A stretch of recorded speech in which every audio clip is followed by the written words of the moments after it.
Education and Skills Training, which oversees the delivery of student financial assistance for post-secondary students, as well as the framework for students with disabilities. Education plays an important role in the lives of all people, but in the context of persons with disabilities who often face additional barriers, education can be a key determining factor in accessing employment, financial independence, and quality of life. In the world of post-secondary education, helping a student effectively address barriers to access can make the difference between students achieving or not achieving their education goals. The ASF represents Student Aid BC's evolving approach to helping students with disabilities address the barriers they encounter when accessing post-secondary. The framework has been developed over time and in response to the rapidly expanding populations of students at post-secondary institutions in the province who identify as having a disability. It consists of elements designed to address the additional financial needs of these students, provide them with the assistive services and accommodations they need to be successful in their studies, and respond to the rapidly evolving education model at post-secondary institutions. The ASF has been designed to provide an alternative to the traditional one-size-fits-all model of education. It provides the elements and flexibility needed to allow students and the programs and peoples that support them to design a learning environment that fosters success.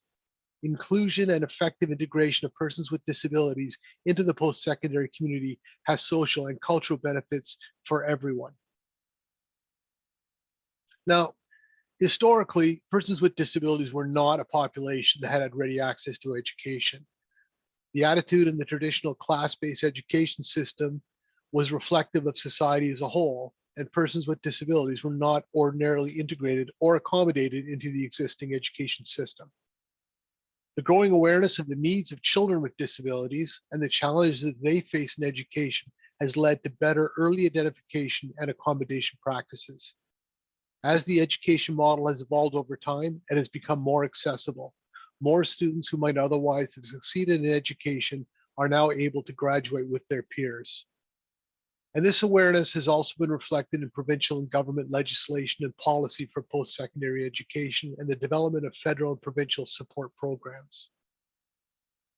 The changes in attitude and treatment of students with disabilities has resulted in significant changes for this population.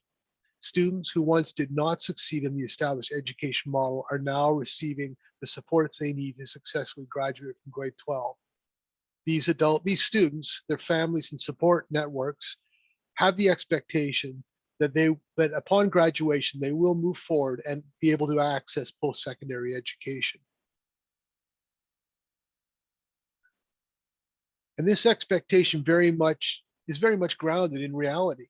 The importance of the role post-secondary education can play in the life of persons with disabilities cannot be understated. This graph, compiled by Statistics Canada as part of their research in support of the federal accessibility legislation, examines average income and disability type. The numbers clearly demonstrate how important higher education is in the economic situation of persons with disabilities.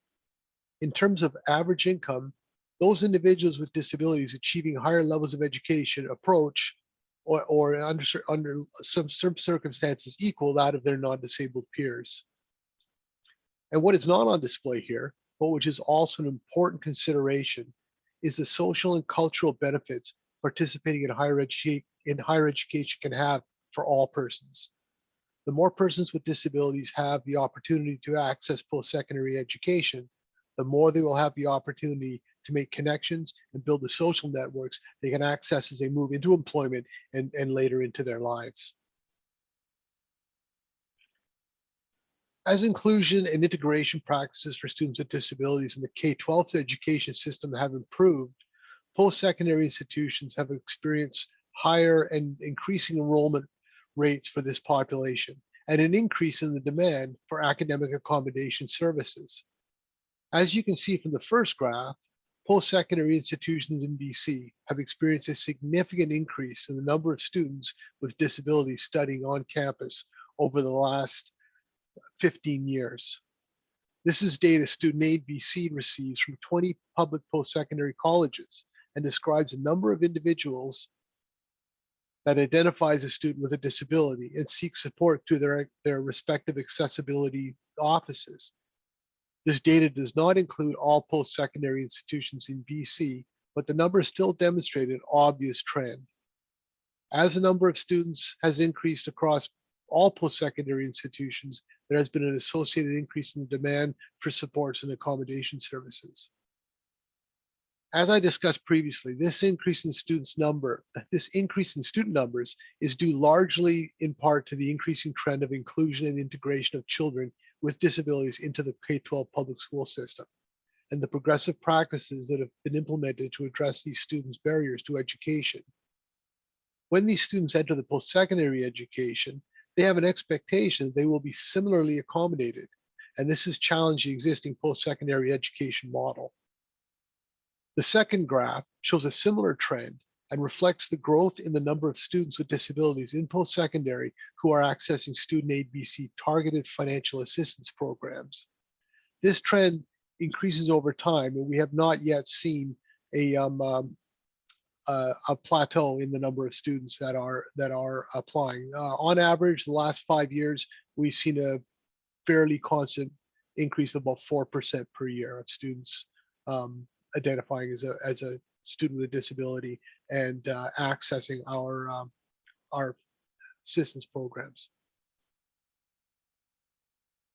The next slide provides a visual representation of the makeup of the population of students with disabilities broken down by disability type.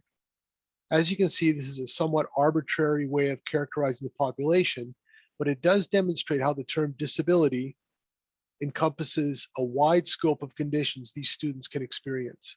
And this scope of conditions can be accompanied by an equally diverse set of functional limitations that manifest as barriers to accessibility.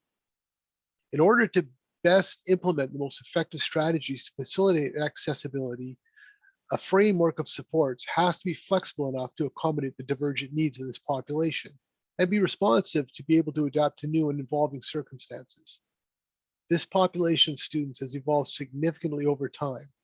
In recent years, there has been a marked increase in students identifying as having learning disabilities, having mental health disabilities, and attention deficit disorders. And they have each with their own distinctive accommodation needs. The diversity in this population has compelled Student Aid BC and post-secondary institutions to be very flexible in program design and implementation. One of the most important considerations we have integrated into our support framework is the concept of a social model of disability, as opposed to the traditional medical model, which has been in place for many years. Traditionally, the medical model of disability placed emphasis on the disability or deficit of the student, what was quote unquote wrong with the student and how the student could be fixed. The social model of disability places the emphasis on the learning environment, identifying the disabling situation the student is experiencing and exploring ways this can be addressed. In other words, we focus on fixing the learning environment rather than fixing the student. Now, this can be as simple as presenting course material in a more visual rather than text-based format, providing technology in the classroom which allows for facilitated communication. Approaches like universal design in education allow the delivery of curriculum, completion of assignments and evaluations to be done in ways that are accessible to students with more diverse learning styles. Practices such as this result in a greater percentage of the student population being able to access education without additional accommodations being necessary. Aspects as fundamental as language can have important impacts on how information is delivered and how concepts are understood. Rather than focusing on language that describes the student as disabled, the information should be conveyed such that the emphasis is placed on how accessibility is achieved. Now, one of the important components of the evolving accessibility supports framework has involved the revision of its associated documents, such as policy manuals, procedural guides, resource inventories, and application forms. And these are being revised to reflect the social model approach in communication. The social model has also been incorporated into the varied approach the ASF takes to meet the diverse needs of the student population. ASF programs have been designed to address different aspects of accessibility in post-secondary education. The framework consists of programs that address financial needs, assistive services and technology, as well as more specific disability-related needs. The ASF has a number of financial assistance and equipment and services programs in place to support students with disabilities. The financial assistance programs recognize the reality that a person with a disability engaged in post-secondary studies has additional disability-related living and education costs. The Federal Canada Student Grant for students with disabilities provides up to it provides $4,000 per year to students in full-time studies. The Provincial Access Grant for students with disabilities provides up to $1,560 per program year for students in full-time studies. And the Provincial Supplemental Bursary for students with disabilities provides up to $800 per program year for students in full-time or part-time studies.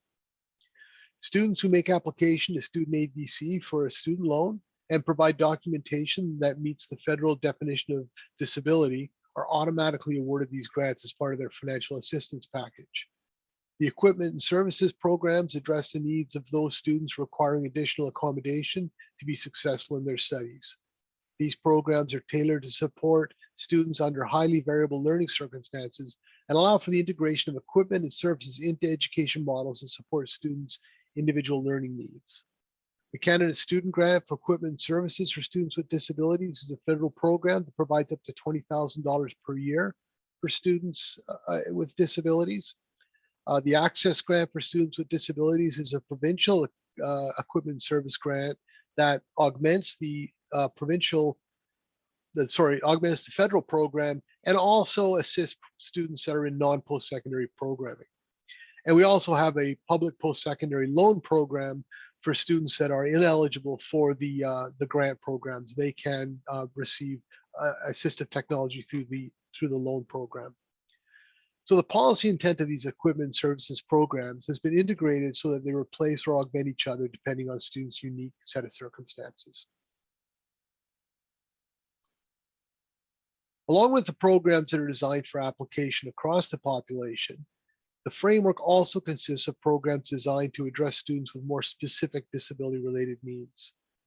The Access Grant for Deaf Students was developed after receiving feedback from stakeholders in the deaf and hard of hearing community on the additional education opportunities available to this community. For many deaf and hard of hearing individuals, American Sign Language is their native language.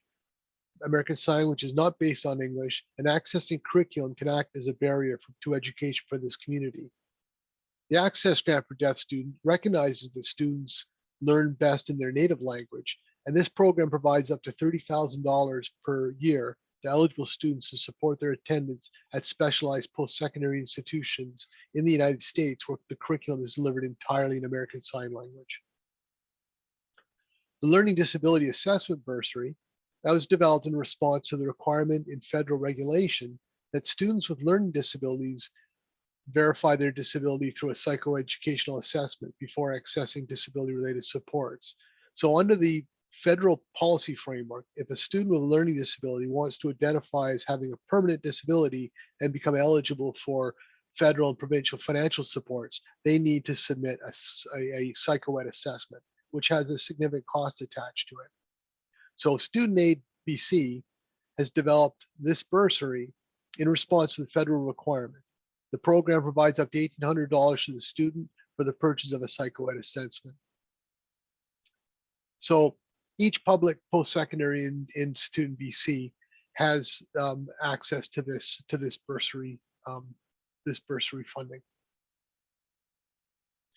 Now, each public post-secondary institution in BC also has accessibility services on campus through their respective accessibility offices.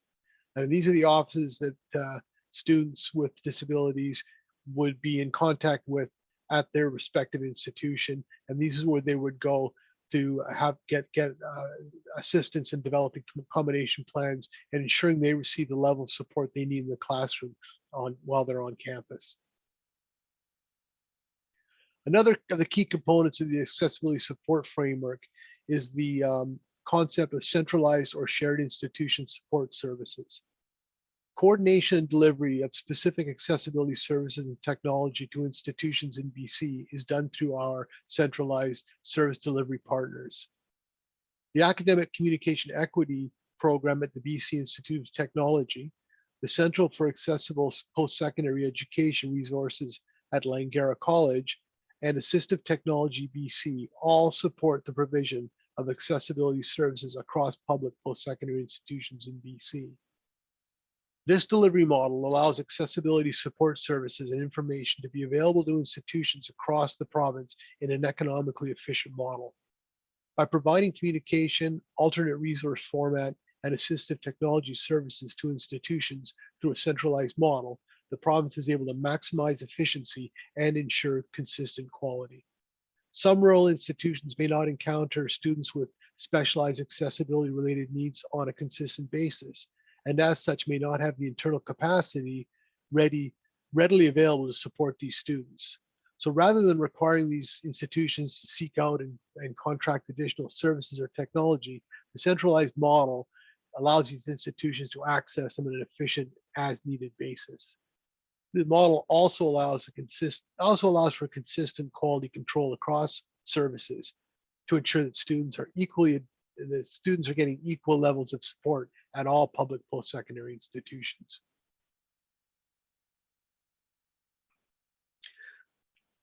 Underlying and informing the accessibility supports framework is a consultation process that allows for a top-down and bottom-up approach to how we manage programs and supports for students with disabilities.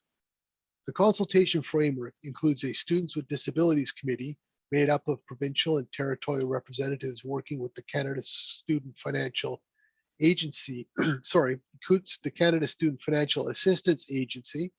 This committee provides a cross-jurisdictional forum for the discussion of all aspects of supports for students with disabilities across Canada. This committee is an important avenue through which the provinces and territories can liaise with the federal agency on policy and program design and how federal supports are implemented at the jurisdictional level.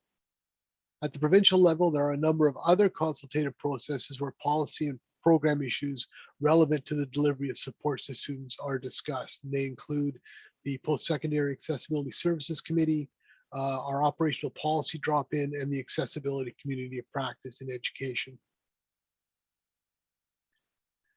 This graphic presents a visual depiction of the elements of the Accessibility Supports Framework, the different aspects of the framework and the different aspects of accessibility they help to address, and how they combine to create a student-centered approach to policy intent and program implementation. By providing supports through the application of financial resources, assistive services and technology, and targeted supports where needed. In conjunction with a responsive consultation and feedback process, student ABC, service partners, and post-secondary institutions have developed a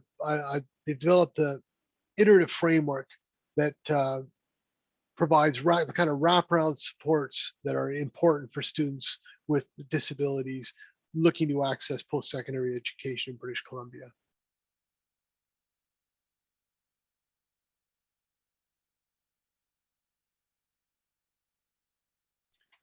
Now, the majority of our programs are accessed via the student loan application process.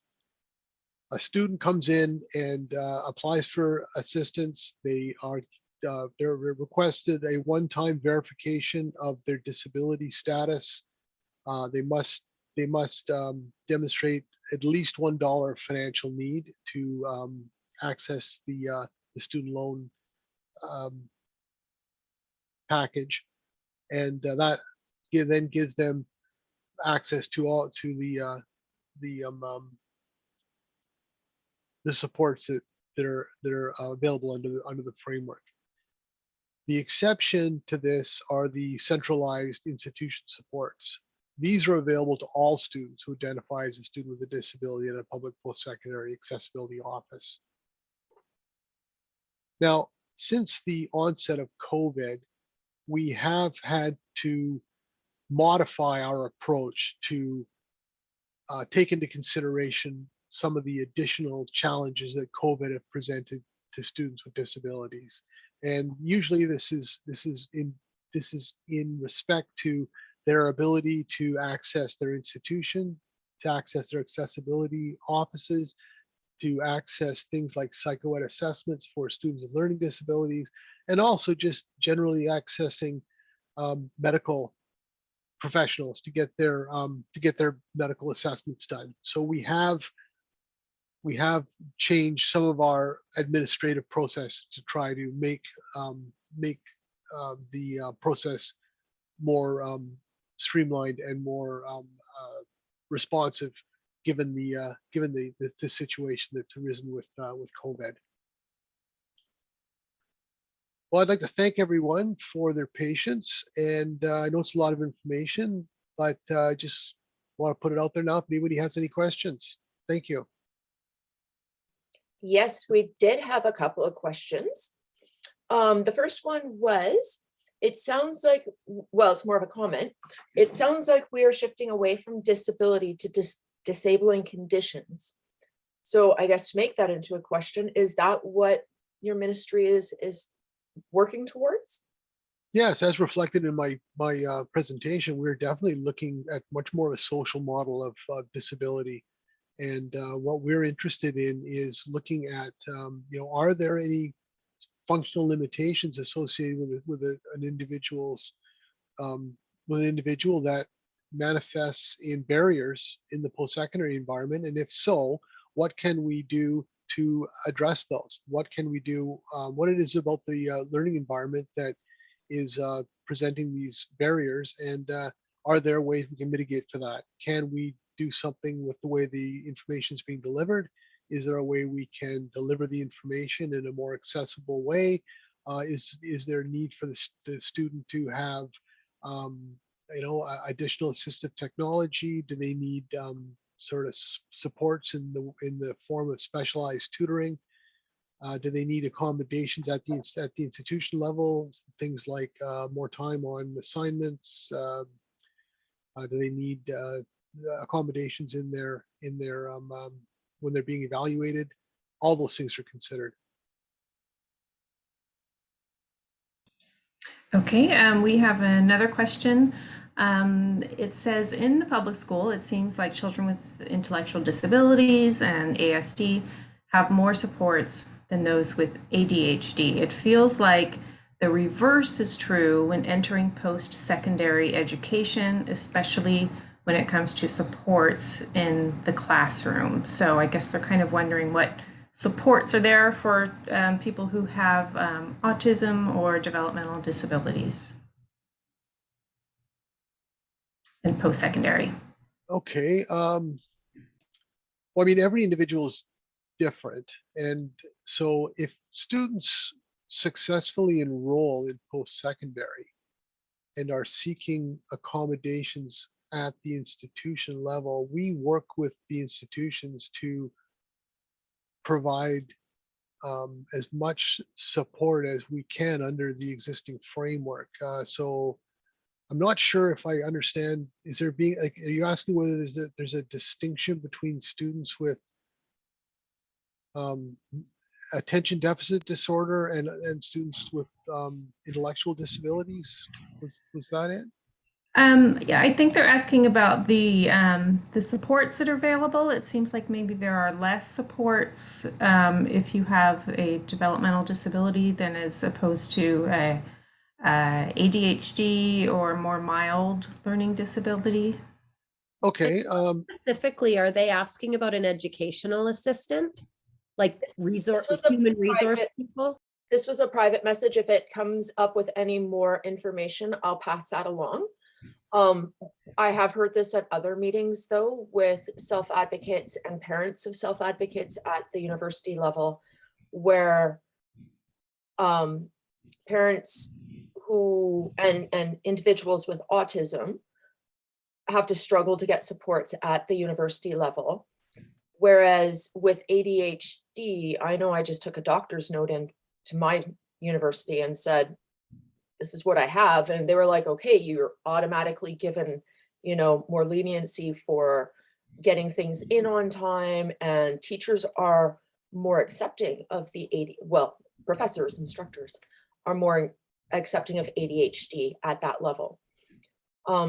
So I would suspect that this parent is asking that, like, why is there a difference between the neural disabilities?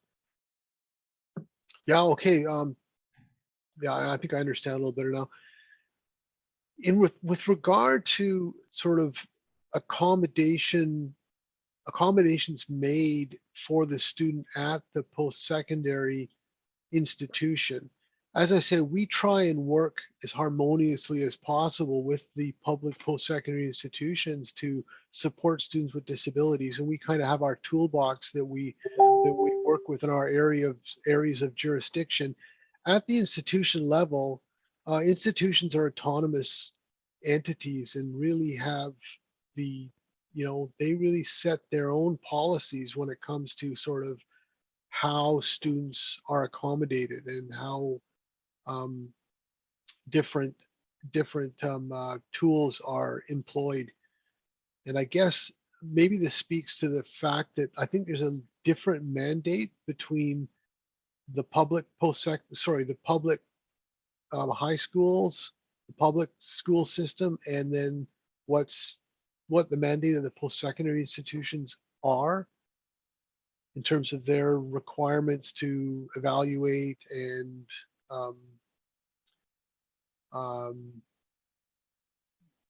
deliver their services to students. Thank you. And again, if something more comes forward in the chat in regards to that question, I will let you all know what it is. Our next question is there a list of grants that you can share? Yes. The previous slide, there's a website that you can access, and that should provide you with some information on what all the grants are available for students, not only with disabilities, but just students generally, because there are grants for students who are single parents, students that are low income. There's a number of different programs in place. Great. A question in the chat is, could you advise which secondary school has the best accessible education office/program?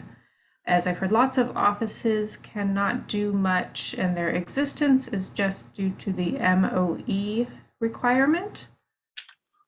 That's in reference to public schools? I think so. So yeah, I can't really. Yeah, it's hard for me to speak to that, to be honest with you. I'm familiar with all the post-secondary institutions in the province, but I'm not at all familiar with the public post-secondary, the public high school system, the public school system. Yeah, I don't work with the with public schools. I work with the institutions. Yeah, I'm sorry.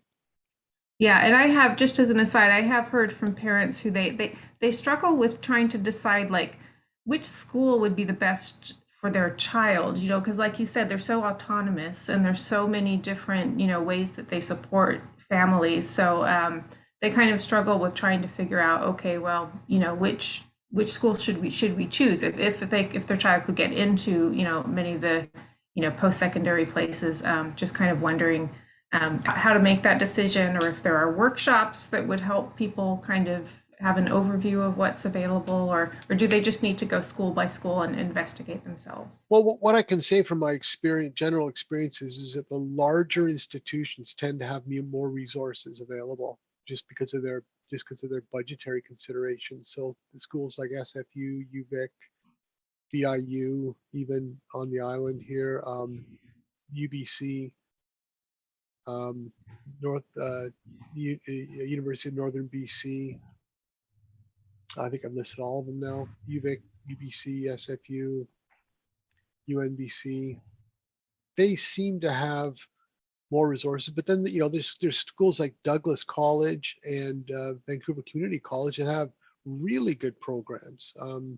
Especially Vancouver Community College has got some excellent programs, especially focusing on deaf and hard of hearing individuals and helping them access employment.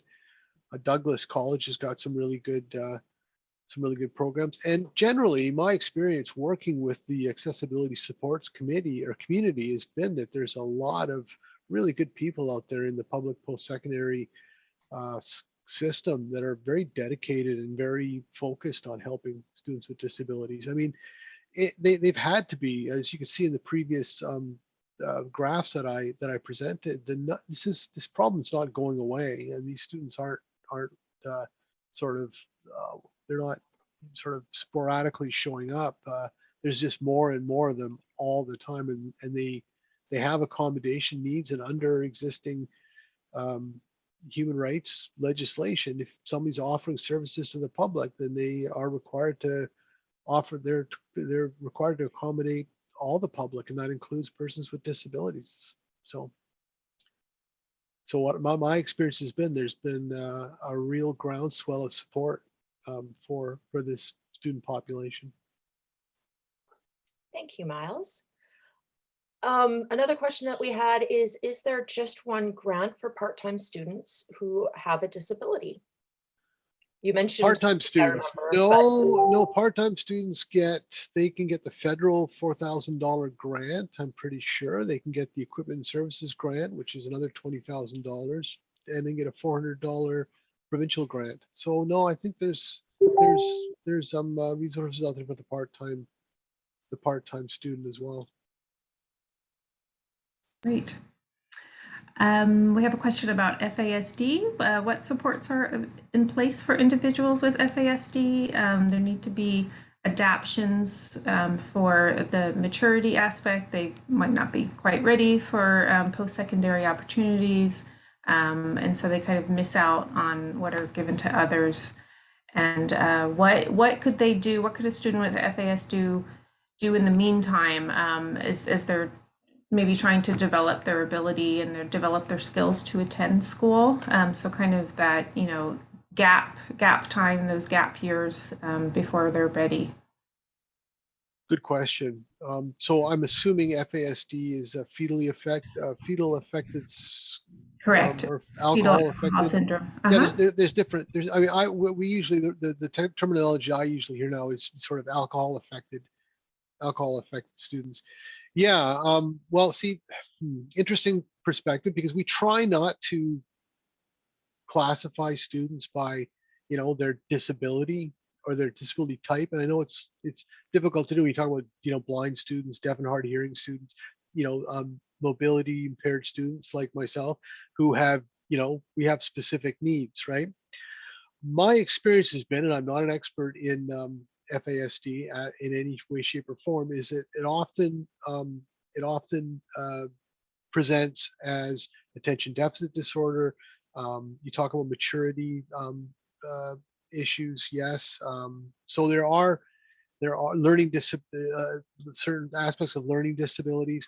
So in terms of accommodating those students, we would accommodate those students exactly the same way we would accommodate any student with a similar presenting disability. So in terms of if they have attention deficit disorder, or if they have specific learning disorders in reading, writing, mathematics, there are ways that these students can be accommodated. There's assistive specialized tutoring that these students can achieve. Now, we also support students that are in adult basic education. That's where students, if they really are having trouble sort of getting up to speed and getting ready for post-secondary, and they need to perhaps improve on their dogwood in their high school qualifications, they can go back and take high school courses through ABE and upgrade their dogwood. And so we do have the APSD program, the assistance program for students with disabilities, that is in place to help those students with assistive services and or technology. So if they are a student with this condition and they do need additional assistive services to help them upgrading, then that money is available.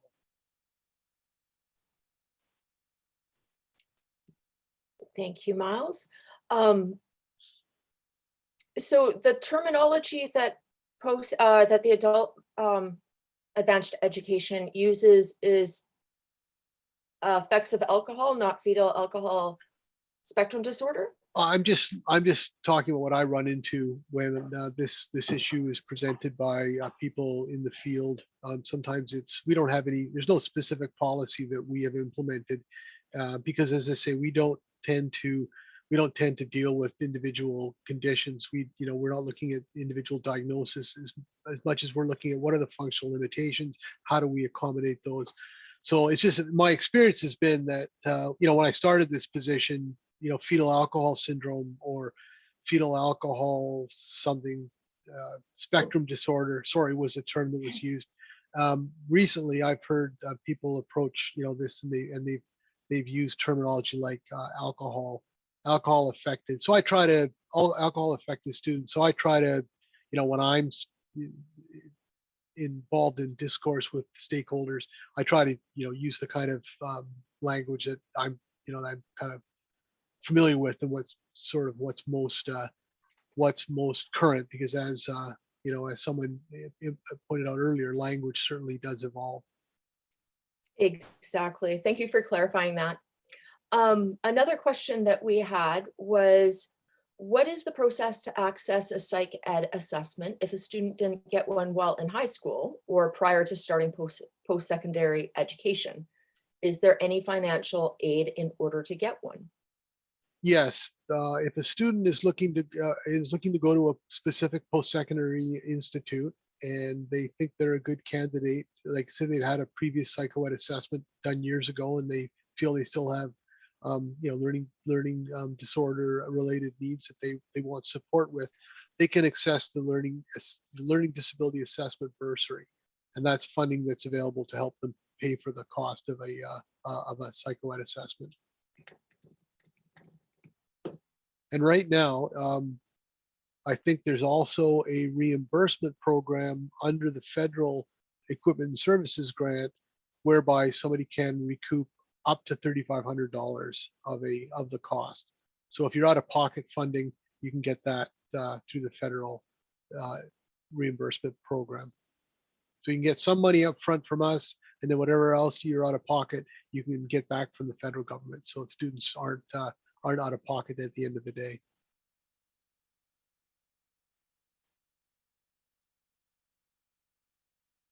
Sorry, I have to unmute myself there.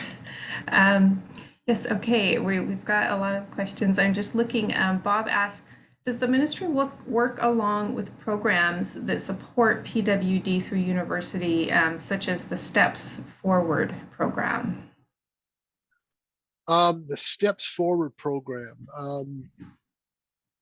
Yeah. Sorry, can you rephrase the question again? I'm sorry, I didn't catch exactly what you asked. Does the ministry work alongside with programs that support people with PWD, such as the Steps Forward program? Well, we certainly support students with PWD, persons with disabilities. That's PWD. My understanding is that people receiving the PWD pension under the Social Development and Poverty Reduction Ministry. So if a person, because normally a person getting social assistance is not allowed to receive social assistance and access post-secondary education at the same time. However, if it's PWD supports that a person is accessing, they can also access financial supports through student ABC. And what we do there is we delineate between education funding, which we provide, and then living costs, which is provided by social development and poverty reduction. So we do work with the ministry to support those students.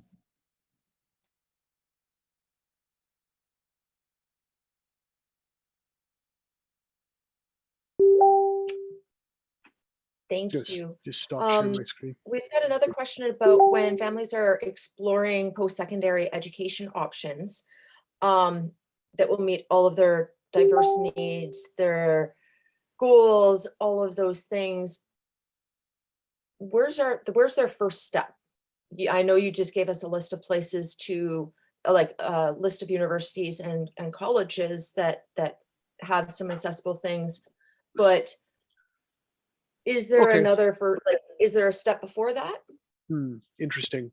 You know, that's a good question, because the transition from the high school to post-secondary, especially for students with disabilities, is really challenging. I mean, there's all the regular things that you have to take into consideration. What area are you going to study? Where are you going to study? How are you going to live? How are you going to support yourself? How are you going to pay for your tuition? I wish there was a kind of a guide to that.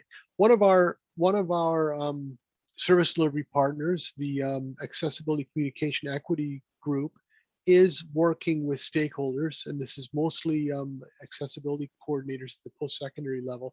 We're looking at trying to get together some kind of a webinar, some kind of a resource, online resource for people that are doing exactly what you're talking about.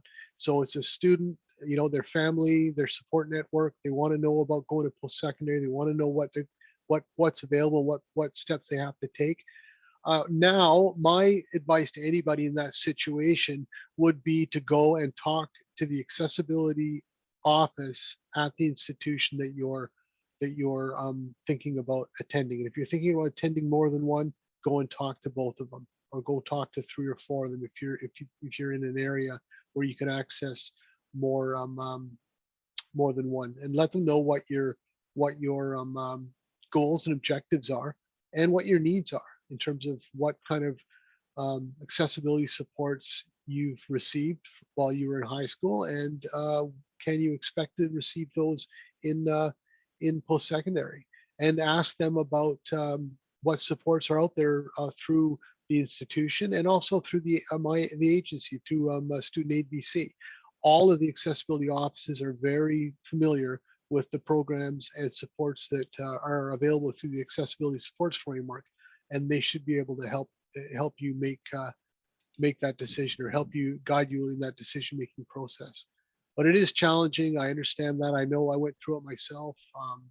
I went back to post-secondary back in the 80s, and it was just, accommodation of students with disabilities was just starting to be a thing. I was taking science programs, and some of the labs I couldn't even get into because they were all high benches, and the seating, everything else was archaic, and so a lot's changed since then. There's a much better process in place now for students, even though it can be improved.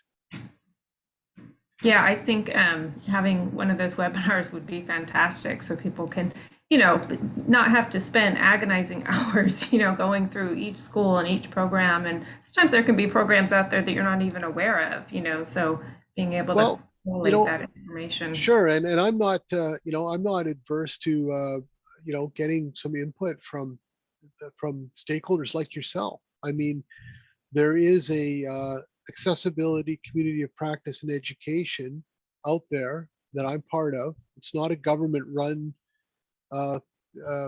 community. It includes agency personnel like myself, but it also includes people working at institutions. It also includes people out there who are working in the in the service provision industry. So if somebody from your institute wants to plug in and be part of that community, I'm more than happy to provide the information. That's great. We have a comment about the obvious disconnect with the ASD community being successfully employed. They have, unemployment rates of up to 80%. So they're just kind of wondering, do you think this is due to the lack of opportunity in post-secondary, or being unemployed after post-secondary education? Like, do you have statistics on, how successful people are with autism after they complete programs? No, I'm sorry, I don't. That's something we don't have. We don't follow up a lot. There are a couple of surveys that are done that look at undergraduates and also diploma level people, and they simply look at disability. They don't break down by disability type. So yeah, autism's a tough one. I know that more and more people with you know, on the spectrum are being integrated into post-secondary and are able to access supports. Yeah, that's a difficult one. I'd really have a hard time sort of speaking to why employment rates would be low, but I would assume that it's probably, you know, for a lot of the same reasons that success in post-secondary or attendance at post-secondary is low. And if we can, whatever sort of steps and accommodations we can put in place to make people with ASD successful in post-secondary should be available to help these people access employment. Accommodation and employment is just as important as accommodation in post-secondary. One of the things that we've tried to do over the years with, you know, limited success is try to bridge the communication gap between people working in the accessibility area in post-secondary and then people working in programs like Work BC who are trying to help facilitate employment. Because as I say, a lot of the same accommodations and supports in place to facilitate success in post-secondary should be able to be in place to help people be successful in employment. So we just have two more questions from the chat before we move on to a question from Tracy. We have a question about how current does the Psych Ed assessment have to be? Right now, the federal policy framework stipulates 5 years, and we've stretched that to 7 because COVID, being what it is, has limited people's ability to get these things updated. But right now, the federal legislation or the federal policy indicates 5 years, and if done as a child, if you had one done after the age of 18, then it doesn't matter how old it is. Okay, that's good to know. Because those are expensive things to get done and long wait They lists. are. And it's a long wait list, you're right. A question says, does the Disability Committee have any teeth to back up what they bring forward? Basically, it reflects the assumption that people with certain disabilities can make it in higher education. I wish, yeah, as a bureaucrat working in the system, I wish I had some teeth, but they got pulled a long time ago. No, the Students with Disabilities Committee, the federal provincial committee that works with the Canada Student Financial Aid Agency, we have the ability to bring forward recommendations. So we do research, we conduct surveys, we develop recommendations that are based on evidence, and those go to the intergovernmental community on intergovernmental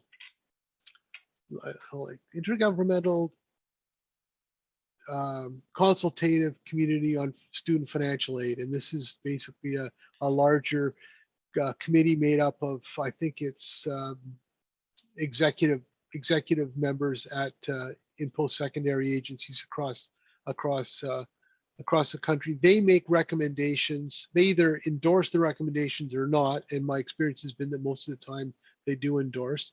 Those get endorsed to the federal agency, and from there, and after that, it's a political decision. So what I can say is that in the past, when things like the equipment services grant previously was $8,000 per year, and we were often seeing situations. I'm not going to say often, but we did see situations where individuals were exhausting that amount and then didn't have additional funding.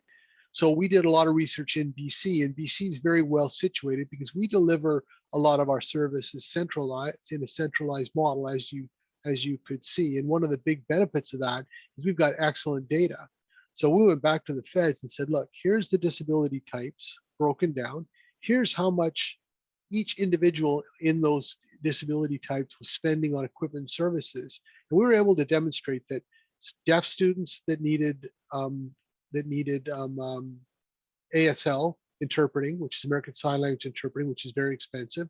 Students that had significant mobility impairments, in other words, students that needed someone with hands-on care while they're at school, and some blind students who need Braille textbooks. So people blind students in sciences that need Braille textbooks, those are ridiculously expensive to produce. So we could show that there's a really small subset of students that often exceed this barrier. So, you know, if you increase the amount from 8,000 to 20,000, you're probably not going to see much of an increase in your total expenditures, but you're going to capture this small population. So that happened. We made those recommendations. We backed it up with the evidence-based policy work we did, and they accepted it. So I guess we don't have teeth, but we do have influence. And I just have one quick follow-up, Miles, to the question about the Psych Ed assessments. Yep.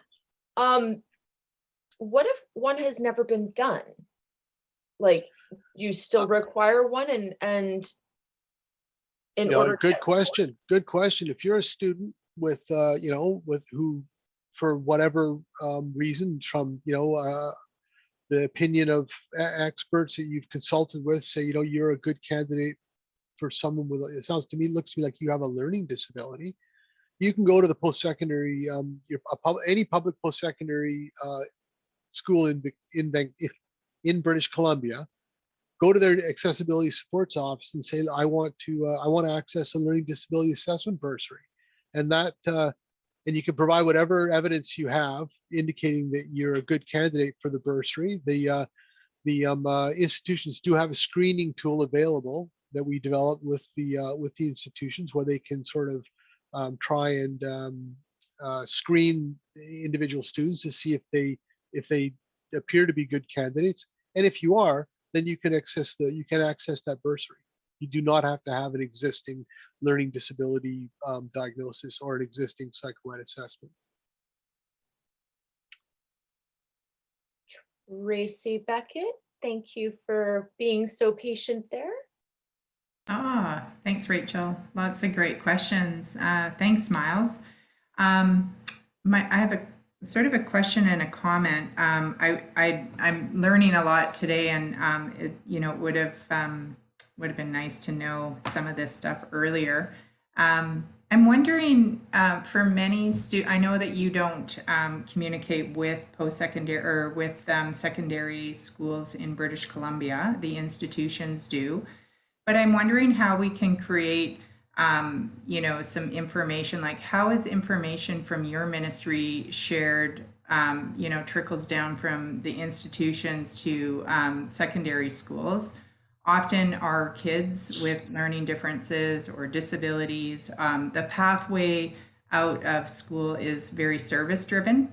And so a lot of folks that are supporting students to, make those decisions or to become a bit more curious about what options are available, they don't have this information.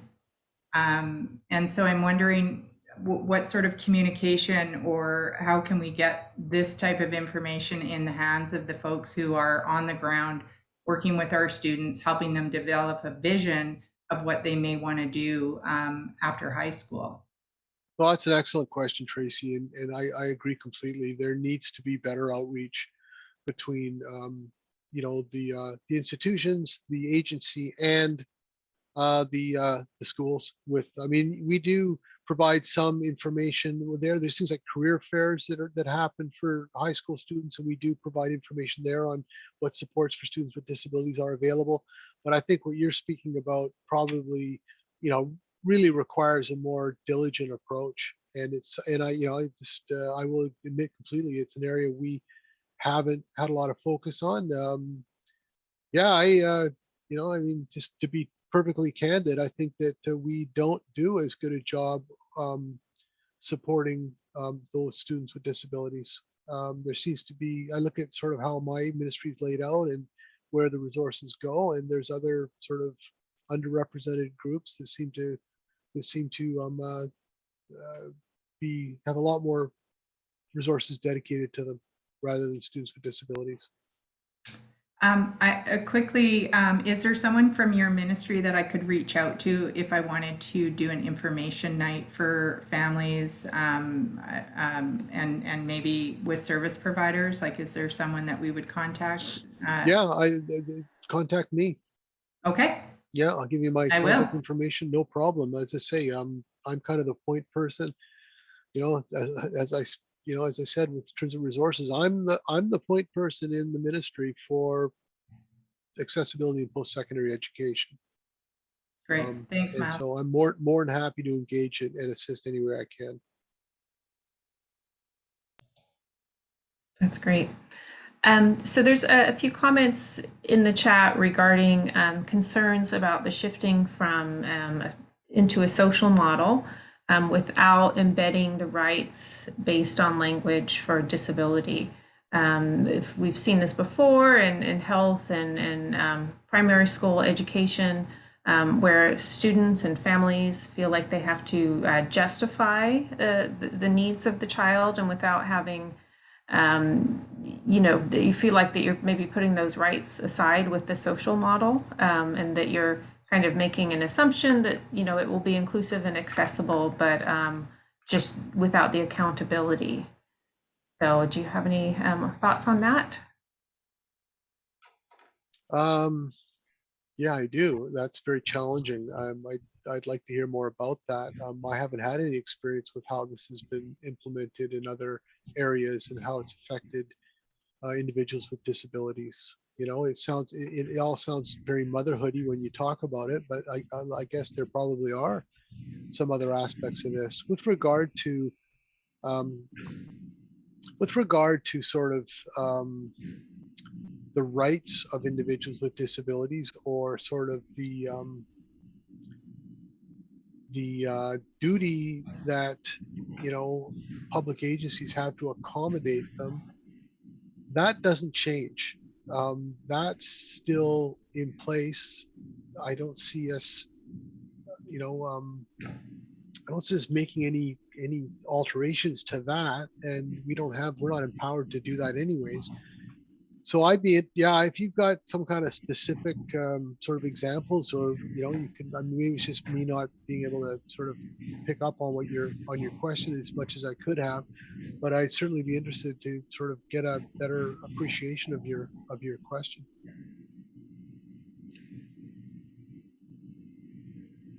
I don't know if the person who put that comment, if they want to add any other comments, but we can circle back to that as well. There was a question specific to cerebral palsy that was brought up. What sort of requirement or documentation do you need if you have a visible physical limitation?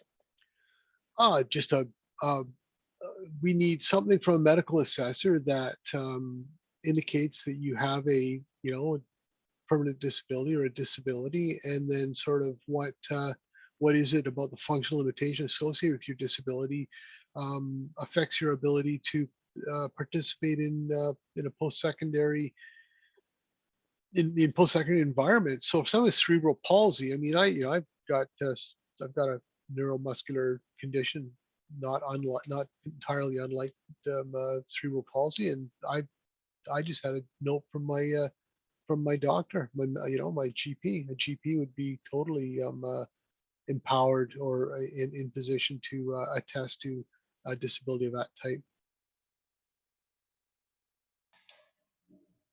Yeah, I think the concerns is, as we've all been through the the school system, and there's so much the designations, and you have to have this in place in order to receive that. So it's kind of like, really, do we really not need to show those documents and those pieces of paper in order to, get supports and to. Yeah, and I have to qualify what I'm talking about. I'm talking about what you would need to verify your situation to become eligible for our programs. And now, to be accommodated at the post-secondary level, like in terms of specific accommodation practices, academic accommodation practices in the classroom or from an instructor, that kind of thing, that's the purview of the institution. And, like as I said, we work with institutions to try to facilitate as much of this. But we're not in a position to regulate it or to basically dictate to the institutions how they do it. Mhm. So we're all caught up on the questions that I've noted down.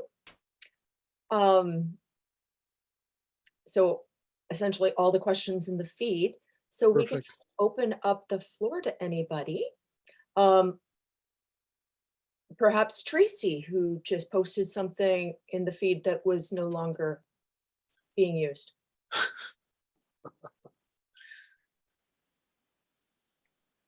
You're on mute, Tracy.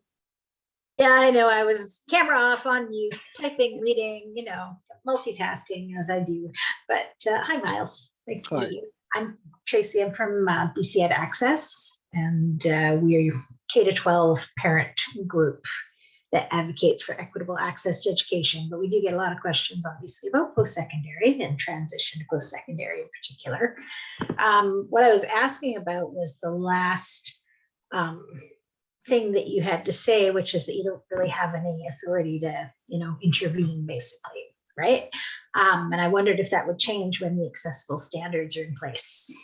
Yeah, really good through the question. Boy, act.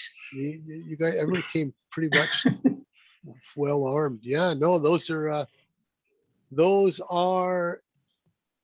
and that's going to be an interesting process, because you're right. I mean, they passed this, with trumpets and fanfare, this Accessibility Act. But what does this mean to anybody? I mean, as I said before, the human rights legislation's in place. People are protected from discrimination based on disability. Accommodation has to be made for persons with disability. So what is this going to mean for this new legislation and these standards moving forward? So I mean, they've appointed a blue ribbon panel to work with them on these developing these standards. So I'm hoping that our group, some of the as a person in this area, I'll be asked to provide input. I know that the community of practice is very interested in being part of these developments. So yeah, it'll be very intriguing and very encompassing, I think, when they start talking about standards in education. And I think it has real implications for policy for post-secondary institutions. It really does, because they're the ones that are at the delivery end of this. Yeah, and that's, I guess, obviously you're not going to have an answer right now because they don't exist, but that's where I'm wondering whether there'll be a little more provincial oversight. What's the name of your group again, Tracy? BC Ed Access. BC Ed Access. Okay. Yeah. Thank you. It's always good to keep track of these different stakeholders. Thank you. Appreciate it. Oh, there we go. They're a great group, great, and just information sharing for parents and for support and everyone kind of getting together and realizing, like, it's not just their child who is being excluded, or it's not just their family that's having these difficulties, but the wonders of Facebook, I think, has really helped our families advocate for each other. has the focus been mostly on the public school system, on sort of the high school, elementary school, K to 12? All, I think. Wouldn't you Okay. say, Gracie? Yeah, yeah. Well, good for you. I mean, it's a difficult role that you play. It's difficult to be advocates. I mean, I can just, yeah. I mean, I would have liked to have, I would like to have been able to, engage with your institution when you first contacted our ministry.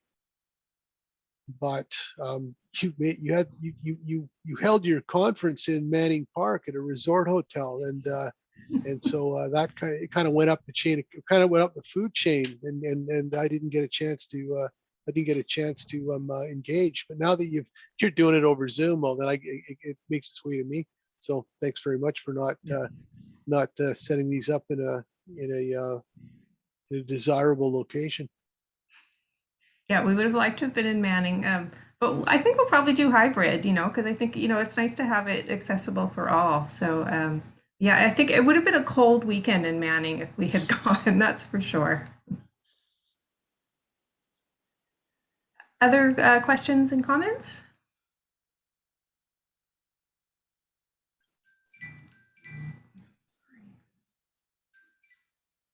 I'm just looking at the time and we've only got about just over 10 minutes left. So if anybody has anything burning or pressing to bring up, please do so.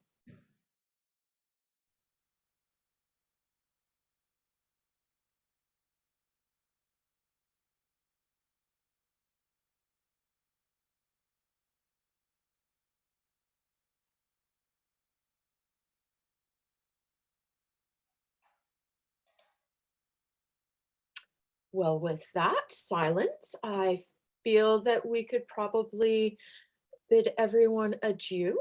Thank you for joining us today, Miles, and taking all of our questions. And Oh, thank you for having me. I wonderful appreciate the presentation. opportunity. I really do. And thank you everyone for joining us here today. If there are any other questions that you think of immediately after or later on this afternoon, please feel free to send them to me, not at my personal email account. And this I've recording put my will be email made in the chat. available. Oh, sorry. I've put Heather and myself into the chat so that you can email them to us and we can try and reach out to get them answered for you. And thank you, Heather. I was just going to say we'll send the recording out for those who had registered. And I just want to remind you that we've also got some further sessions coming up. So please check out the calendar. And FSI is doing our raffle and 50/50. I think yesterday our 50/50 was up to about 1,200. So that goes until the end of the week. So enter for some chances to win. And Rachel's put those helpful links into the chat. So yeah, I hope to see some of you at our next sessions. Thank you very much. Everybody take care. Bye-bye. Thank you. Bye. Thank you, Miles.